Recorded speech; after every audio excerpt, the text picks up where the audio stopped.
You are the smartest person in the room when it comes to money. You've read the books, Rich Dad, Poor Dad, The Psychology of Money, The Intelligent Investor. You own all three. Two of them have highlights. One has sticky notes on 14 pages. You can explain compound interest at a dinner party. You know what a Roth IRA is. You've watched enough YouTube videos about index funds that the algorithm stops showing you anything else. Your bank account has $480 in it, not $480,000, $480, and your rent is due in 11 days. You are 28 years old. You have a degree. You have a good job. You have more financial knowledge than 95% of people your age, and you are completely, quietly, exhaustingly broke. This is not a story about being dumb with money. This is a story about being just smart enough to fail in ways nobody around you can see. It started the year you graduated. You got your first real job, $54,000 a year. In your hometown, that was serious money. Your parents were proud. You told yourself that now, finally, you would start doing things right. You gave yourself 1 month to settle in before starting to invest. That was 4 years ago. The month passed.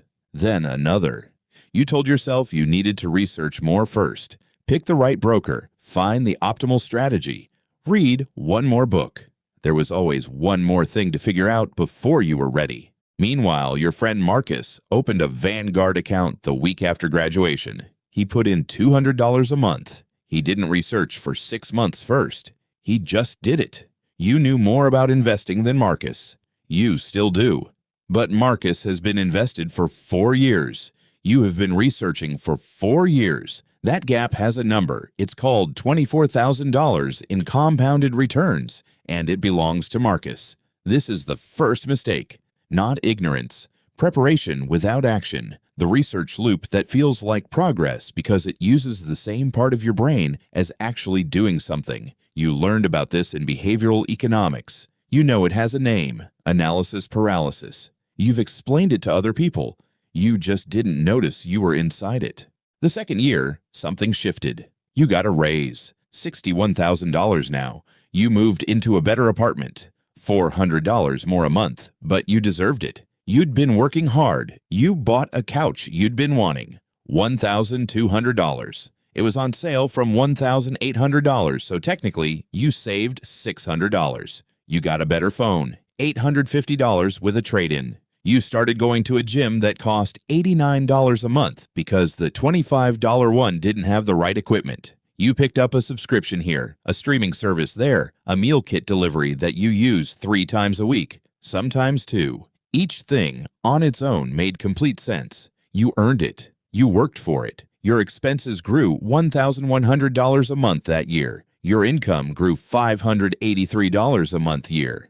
This is the second mistake. Lifestyle inflation. Every raise becoming a permission slip to spend more, so the gap between income and savings never closes. It just moves to a higher number. You know about lifestyle inflation. You read an article about it once and shared it with 2 people. The third year, you decided you were finally ready to invest, but not in index funds. That felt too basic for someone who understood markets the way you did. You spent 3 weeks researching individual stocks, tech companies mostly. You had a thesis. You'd done the work. You put $3,000 into 4 companies. One of them was an EV startup you'd been following for 6 months. 8 months later, 2 of the stocks were down 40%. The EV startup announced a production delay and lost half its value in a week.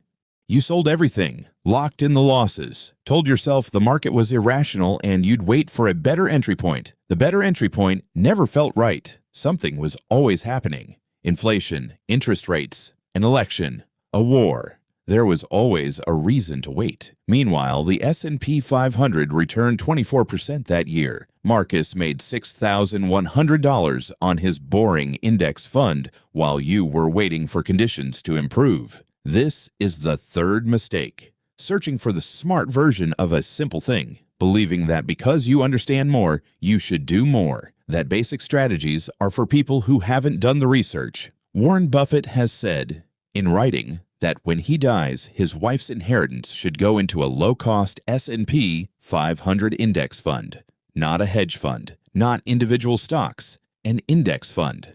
You knew that. You'd cited that fact to someone else 6 months before you lost $1,800 on your EV startup. The fourth year is now. This year. And this is where it gets harder to talk about because this mistake doesn't look like a mistake from the outside. This year, you started a side hustle, consulting. You have real skills, and people were willing to pay for them. You made $8,400 extra over 9 months. That money should have gone straight into an index fund. It didn't. Some of it went to a business course, $1,200. It was taught by someone with 340,000 YouTube subscribers, which felt like a credential. Some went to a productivity app you used for 3 weeks.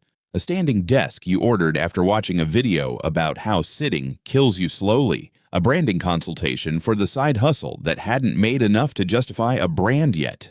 You told yourself this was investing in yourself, in your future, in your growth. And some of it was, but some of it was just spending with a better story attached to it.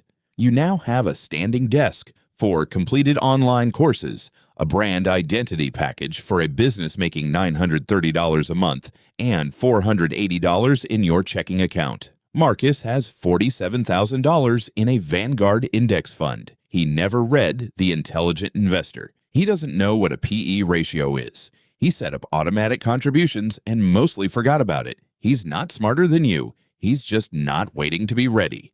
Here's what the research actually says. The research you've read and highlighted and discussed. Time in the market beats timing the market. Every study, every backtest, every decade of data going back to 1926.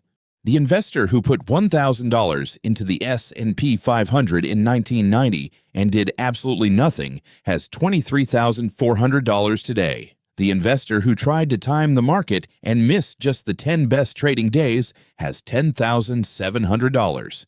10 days out of more than 8,500 trading days, and missing them cuts your return in half. You knew this. You have this highlighted in 2 separate books.